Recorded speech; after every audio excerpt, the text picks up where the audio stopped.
Ya Habibi ya Muhammad.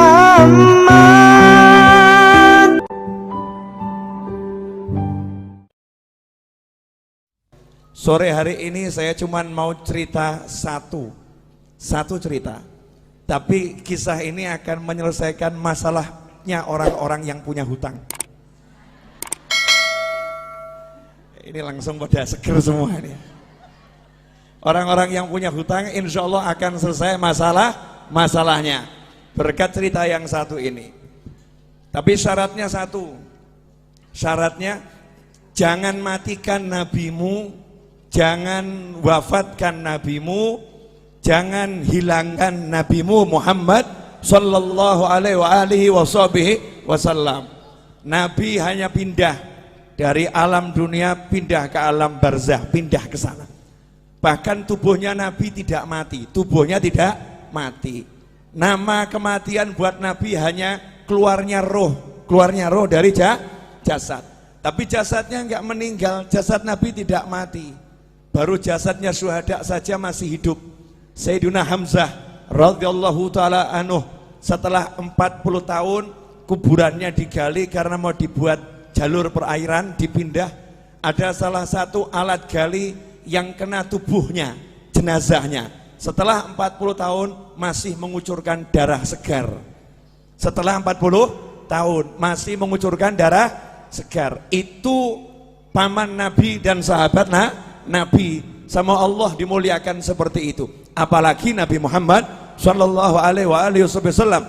Di dalam Al-Quran jelas disebutkan orang-orang yang meninggal di jalan Allah, jangan kamu kira mereka meninggal. Justru Allah juga ngomong gak boleh mengira beliau-beliau meninggal. Bahkan yang ngasih nama hidup itu bukan saya. Yang ngasih nama hidup itu bukan ulama. Yang ngasih nama hidup itu bukan Nabi Muhammad SAW. Tapi Allah sendiri yang mengatakan bal ahya, mereka itu sungguh hidup di sisi Allah subhanahu wa ta'ala yurzakun. Dan bukan cuman hidup, ada yang hidup gak dapat rezeki, tapi ini hidup yurzakun, terus diberi rezeki oleh Allah subhanahu wa ta'ala. Itu baru kelasnya orang-orang yang syuhada. Lantas bagaimana dengan kelasnya imamnya para syuhada, imamnya para nabi, imamnya para rasul, yaitu baginda Muhammad sallallahu alaihi wasallam. Jadi rasakan dulu, jenengan semua, anda semua, kita semua punya nabi yang hidup di alam sana, yang bekerja di alam sana, yang bergerak di alam sana, gak pernah berhenti, terus memantau umatnya. Termasuk sore hari ini menerima sholawat dan salam jenengan semua. Diterima itu sholawat dan salam, karena ini kiriman ya, diterima oleh Nabi Muhammad SAW. Bahkan jelas alamatnya dari mana. Nah itulah bejonya saya, Majlis Ar-Raudhah. Padahal ini maulid Jamuri, betul ya? Nah, tempatnya Majlis Ar-Raudhah, yang ngirim Jamuri. Yang ngirim Jamuri dan kawan-kawan. Semua dapat dicatat oleh Nabi Muhammad sallallahu alaihi wasallam. Nah, kalau udah seperti itu, apa keuntungan yang didapat? Ini banyak orang yang lupa, banyak orang yang nggak paham, banyak orang nggak ngerti. Di zaman Nabi Muhammad SAW ada sahabat namanya Jabir bin Abdullah radhiyallahu ta'ala anhu. Sahabat Jabir ini punya kebun kurma dan dia punya hutang kurma, kurma. Masalahnya utangnya sama Yahudi yang benci Nabi, benci Islam. Karena tidak setiap Yahudi benci. Ya, Yahudi itu bangsa. Istri Nabi Sayyidah Sofiyah juga seorang Yahudiyah. Yang dibenci itu adalah ajarannya Yahudi yang memusuhi Islam. Lah ini udah ajarannya Yahudi, orangnya Yahudi pula. Bencinya sama Nabi luar biasa. Ketika melihat ada satu sahabat punya hutang, belum bisa bayar, maka Yahudinya seneng. Ini saatnya untuk menghina sahabatnya Nabi. Ini saatnya untuk merendahkan sahabatnya Nabi Muhammad sallallahu alaihi wasallam. Maka datanglah Yahudi ke kebunnya Jabir bin Abdullah radhiyallahu anhu untuk nagih utang. Ibu-ibu pernah diparani, ditagih? Tahu rasanya? Diparani gak punya duit, enak rasanya ya?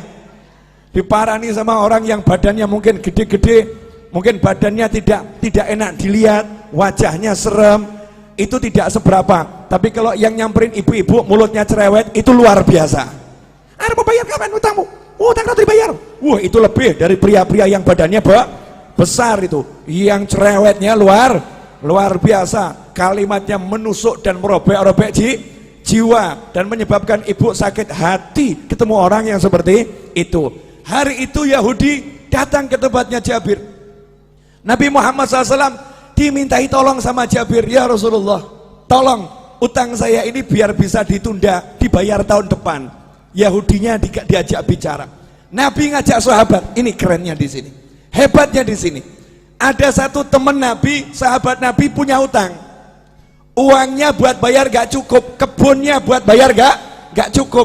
Nabi Muhammad SAW tidak duduk di rumahnya, tapi Rasulullah SAW ngajak sahabat-sahabatnya, yuk kita ke rumahnya Jabir, ayo kita ke kebunnya Jabir. Kasihan itu, Jabir digeruduk Yahudi, Jabir disamperin Yahudi. Ini Yahudinya lagi nagih Jabir, mau menghinakan Jabir. Berangkat Nabi Muhammad SAW bersama sahabat. Kemudian Rasul sendiri yang ngajak ngomong bicara si Yahudi. Artinya Nabi SAW tokoh masyarakat, Rasul punya jabatan, punya kedudukan, mau membela orang yang ditagih hutang, mau membela orang yang terlilit hutang. Saat itu Nabi belum punya duit, karena Nabi kalau punya duit tekno didom langsung, dibagi-bagi langsung habis. Apa sabda Nabi buat orang yang terlilit hutang? Kadang ini mubalih nggak paham, kemudian menyebutkan hadis yang seakan-akan orang meninggal punya hutang itu sengsara. Salah. Dulu Nabi Muhammad SAW bersabda, siapa yang meninggal punya hutang, saya tidak akan sholatkan jenazahnya. Maksudnya bukan karena benci, Nabi tidak mau nyolatkan jenazahnya dulu, minta sahabat yang punya duit, beres no ini, bayari hutangnya, sehingga masuk kubur udah selesai, gak ada hutang piutang. Kalau kita alhamdulillah sudah niru, kalau ada hutang piutang jadi tanggungan saya, tanggungan kami atau keluarga. Jadi Nabi nggak mau SAW ada umatnya yang meninggal dalam keadaan masih punya hutang. Makanya Nabi ngomong sama sahabat, tidak sama mulai sholat dulu sebelum hutangnya dilunaskan. Tapi begitu Nabi punya hutang, apa sabda Nabi Muhammad SAW? Siapa yang meninggal punya hutang, Nabi punya uang ya, siapa yang meninggal punya hutang, saya yang bayar hutangnya, saya yang lunaskan uangnya. Kalau dia nggak punya hutang, biar uangnya milik ahli warisnya. Kalau punya hutang, aku yang bereskan. Mana konglomerat sekarang yang berani ngomong begitu? Mana saudara yang berani ngomong begitu? Mana umat Islam yang berani ngomong begitu untuk orang yang tinggal di satu kampungnya? Yang di kampung ini yang punya hutang, kalau meninggal aku yang melunaskan. Mana yang seperti itu? Nabi Muhammad SAW bangkit membela sahabatnya, diajak ke rumah Jabir. Sampai di situ Nabi ngomong langsung sama yang namanya Yahudi. Yahudi, gini aja, kalau boleh pembayarannya ditunda, diundur, kasih perpanjangan waktu. Yahudinya ngomong, ya Abul Qasim, wahai Abul Qasim, julukan Nabi Muhammad SAW, wahai Abul Qasim, tidak bisa, hari ini juga harus dibayar. Bu, kalau jenengan ditagih utang 5 miliar, hari ini harus dibayar. Ngeluh atau enggak ngeluh? Ngeluh ya. Punya uang cuman 100.000, tagihannya 5 miliar. Pusing atau enggak pusing?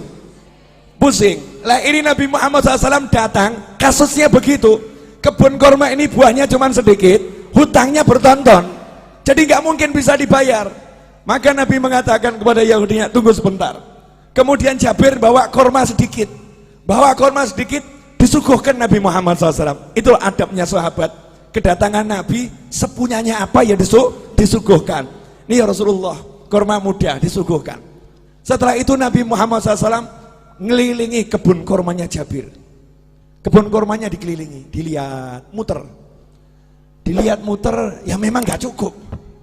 Jumlahnya buah kurma itu gak mungkin cukup untuk bayar.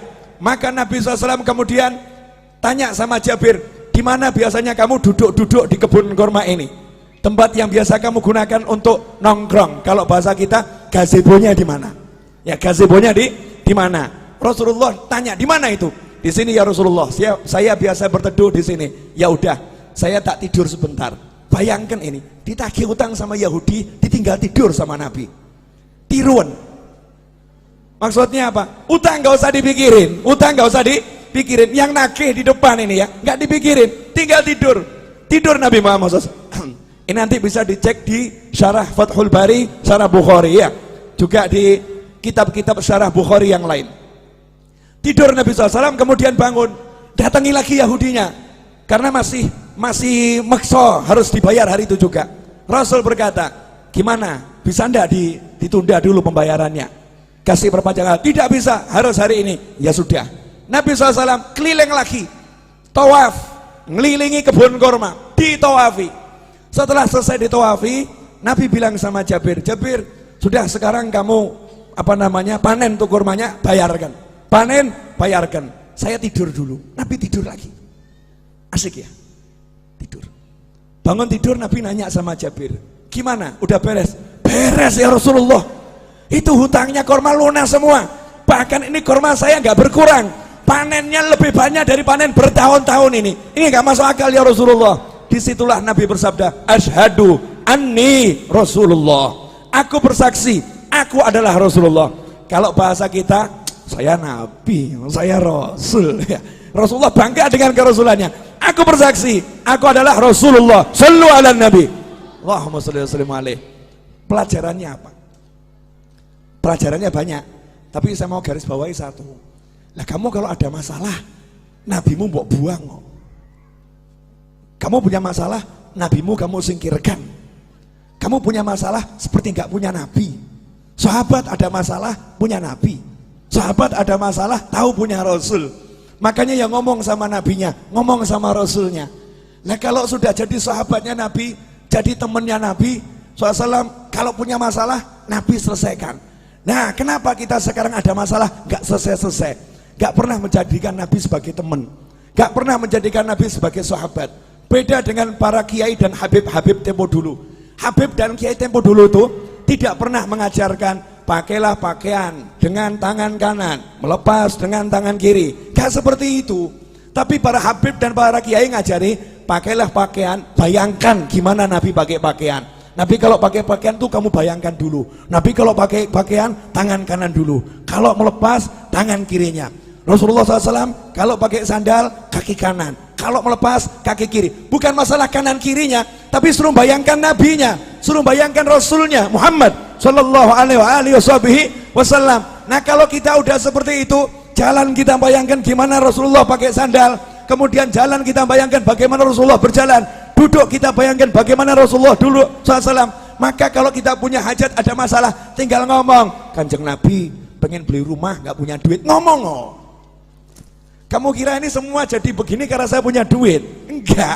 Tapi gara-gara saya rajin ngomong, ya Rasulullah, cucumu yang agak nyebelin di Solo ini, banyak dosanya, banyak salahnya, punya utang banyak, punya hajat banyak.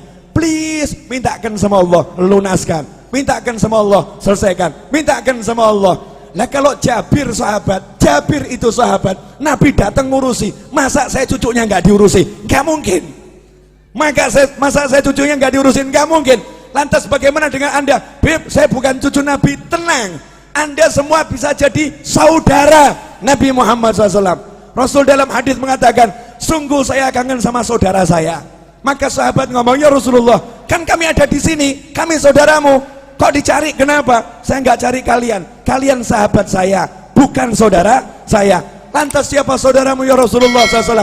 Orang-orang yang lahir nanti belum pernah lihat saya, tapi percaya sama saya, iman sama saya, bahkan rela kehilangan harta dan keluarganya demi sekali melihat saya. Itulah saudara-saudara saya. Saya kangen pengen melihat beliau-beliau itu. Bayangkan, Nabi belum pernah ketemu kita, wujud kita belum ada, sudah dikangeni, dikangeni. Lah kalau kita sekarang bisa kangen sama Nabi dengan baca sholawat Barzanji, Maulid Tiba, kemudian Burdah, Simtudurar dan semisalnya, kita sholawatan sama kangen, berarti kita jadi kelompok saudara Nabi Muhammad SAW. Dan saudara sama saudara itu pasti saling membela, pasti saling mendukung. Kalau udah begitu, kamu punya masalah, insya Allah nggak punya masalah. Saya punya masalah, insya Allah nggak punya masalah. Kenapa? Yang turun tangan langsung Nabi Muhammad Sallallahu Alaihi Wasallam, yang menyelesaikan langsung Rasulullah SAW. Nah, biar Rasul mau turun tangan, biar Rasul mau menyelesaikan, saya kasih tip satu, gak usah banyak-banyak. Mau Bu? Wani piro? Ya karena ini urusannya urusan masalah. Banyak orang zaman sekarang kan penuh masalah, bingung solusi. Gampang. Ilmunya orang tua. Pegang tasbih, baca nariyah 4.444 kali. Pegang tasbih, baca munjiah 1.000 kali. Solawat, pegang solawat. Solawatin masalahmu. Ada orang ngomong, Beb, ini kan urusan dunia. Masa solawat dipakai urusan dunia? Loh, kamu tuh masa urusan dunia mau pakai apa kalau nggak pakai takwa? Urusan dunia itu diraih dengan takwa. Kamu punya hajat pengen kabul harus doa. Doa nggak pakai solawat nggak diterima sama Allah.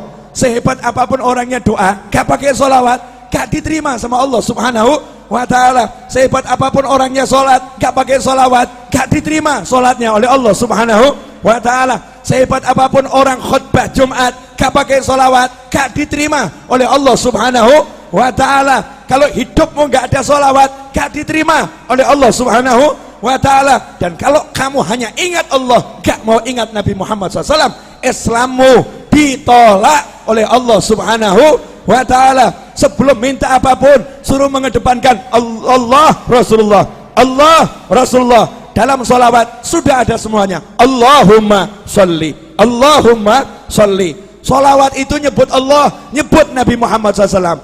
Nah setelah kita banyak sholawat, awali doa dengan sholawat, betul? Setelah kita banyak sholawat, baru ngomong, ya Allah, ini loh hajat saya, ini loh masalah saya, selesai. Makanya orang dulu ngajari begitu. Cuman ibu-ibu pokil. Tahu pokil Bu? Curang. Ya, merekayasa solawat, kemudian mencurangi solawat. Nariyah 4.444 kali dibaca berjamaah, satu orang ambil 5 jagung, 10 jagung.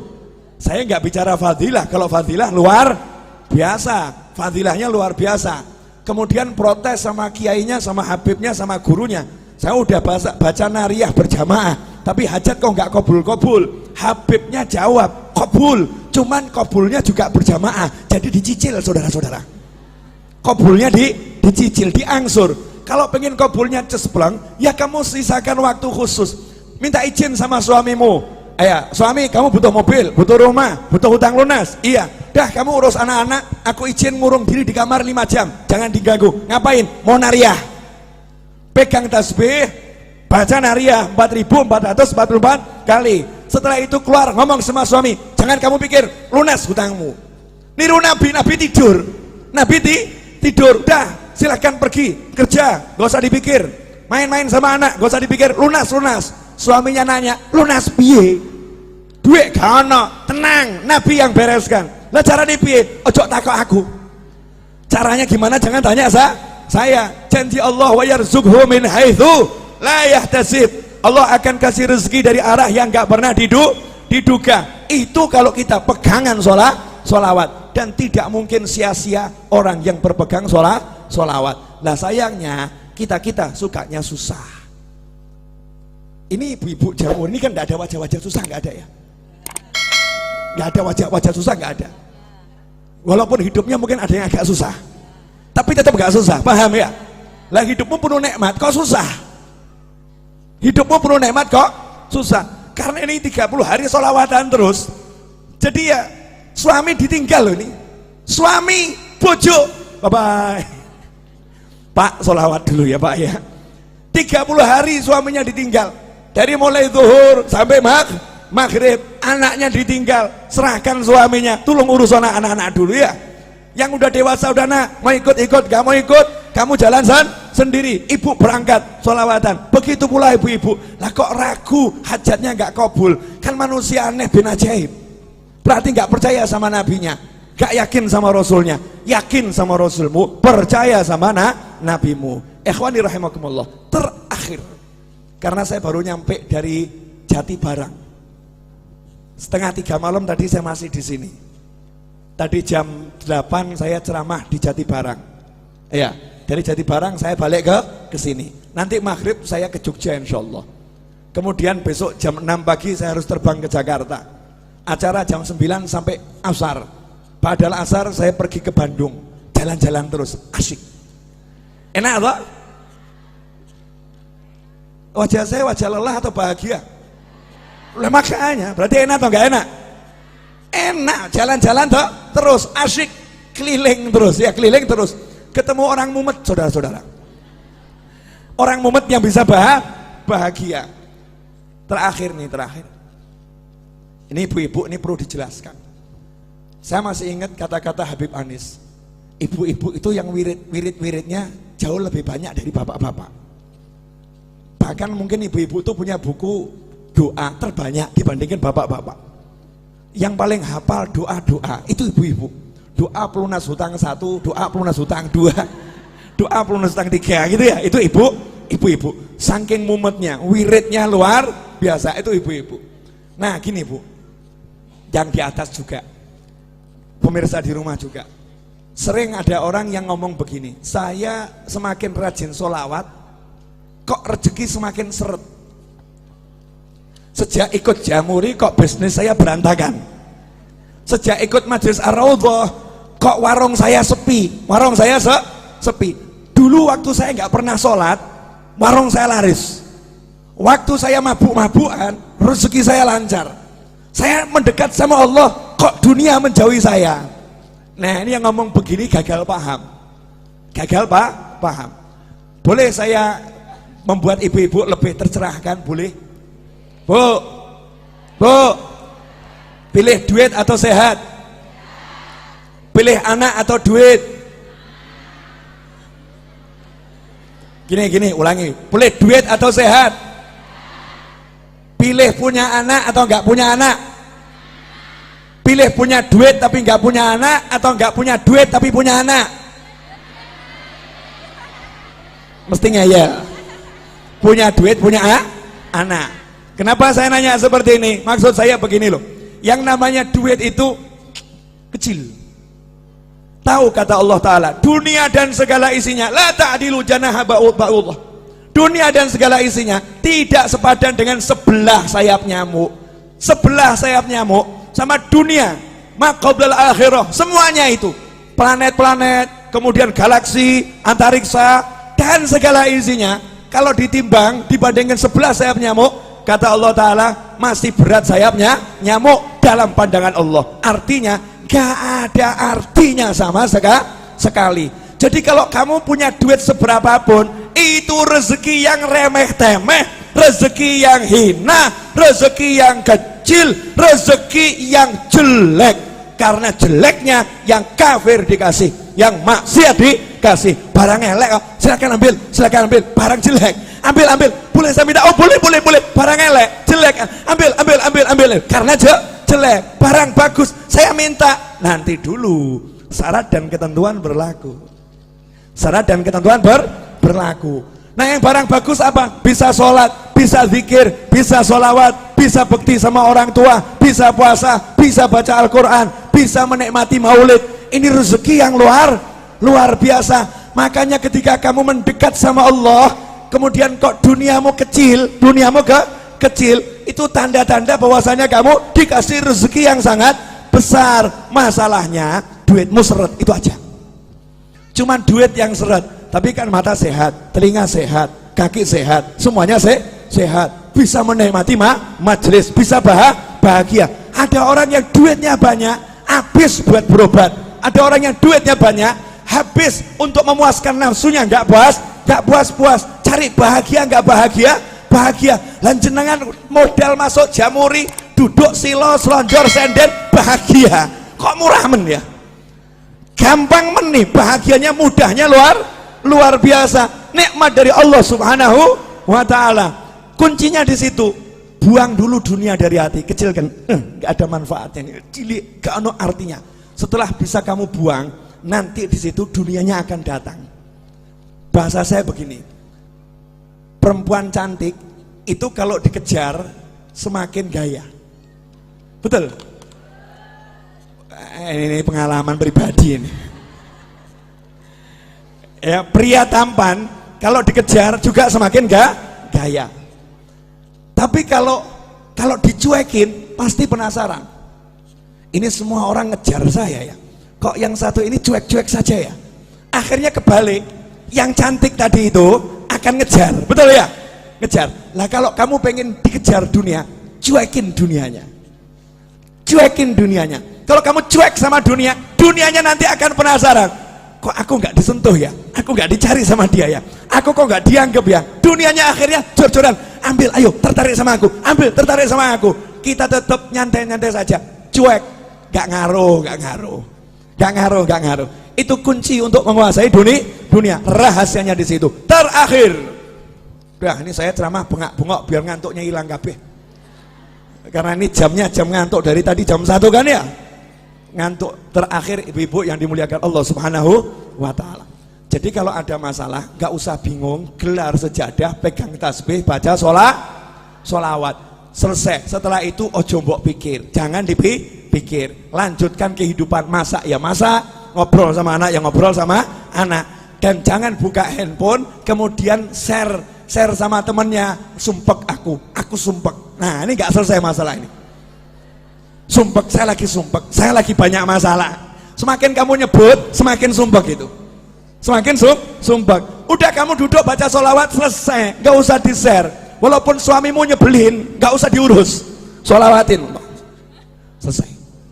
Loh, saya punya pengalaman, orang curhat sama saya, Beb, ini suami saya kok ngambek terus nih, Beb. Pulang ke rumah ketemu suami wajah ngambek terus, suntuk saya, Beb.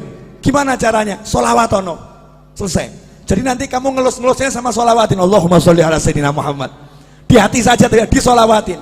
Besoknya laporan lagi, Beb, alhamdulillah gimana? Udah nggak ngambek lagi. Silahkan dipraktekkan ibu-ibu ya. Kalau suaminya suka ngambek-ngambek, sholawatin, ya sholawatin. Kalau kerja di perusahaan bosnya ngambek-ngambek, sholawatin. Kalau ada pelanggan yang ruwet, sholawatin. Beres, nggak mungkin tidak beres. Jaminan 100%, 100%. Ini yang ngomong sudah praktek. Yang ngomong sudah praktek. Kalau ketemu orang ruwet-ruwet, modal saya tak sholawatin, selesai. Ya, sholawatin selesai. Kalau saya nggak kuat nyolawatin, saya titip sama teman-teman saya, duduk di musola baca munjiah 100 kali, saya punya hajat. Duduk di tanah sana baca munjiah 1000 kali, saya punya hajat. Giliran saya nyupir ceramah, saya ceramah, yang lain sholawat. Selesai ceramah, selesai masalah. Mau praktek? Jangan, berarti kamu nunggu masalah dulu. Jangan praktek untuk masalah, praktek untuk hajat. Terima kasih, jazakumullah khairan katsiran. Insyaallah yang sedikit ini barokah dan manfaat. Saya udah bilang pokoknya kalau bulan Maulid ceramah saya berusaha dan saya begini nih sumuk dan panas. Saya membayangkan bagaimana ibu-ibu kuat dengan pakaian yang seperti ini ya, luar biasa. Waktu saya di Hongkong naik taksi, supir taksinya diminta sama TKW Hongkong dengan bahasa Hongkongnya, tolong AC-nya didinginkan. Maka jawaban supir taksinya, AC saya sudah dingin. Masalahnya bukan di AC, tapi pakaianmu kebanyakan katanya. Bukan pakai jubah, pakai ini tuh apa namanya TKW kalau pengajian, pakaianmu kebanyakan. Alhamdulillah, insya Allah kalau pakai baju gini kepanasan akan menghilangkan panasnya neraka, menghilangkan panasnya kubur. Saya minta semuanya angkat tangan, tirukan saya boleh? Bismillahirrahmanirrahim. Allahumma salli wa sallim ala sayyidina Muhammadin wa alihi wa sahbihi ajma'in.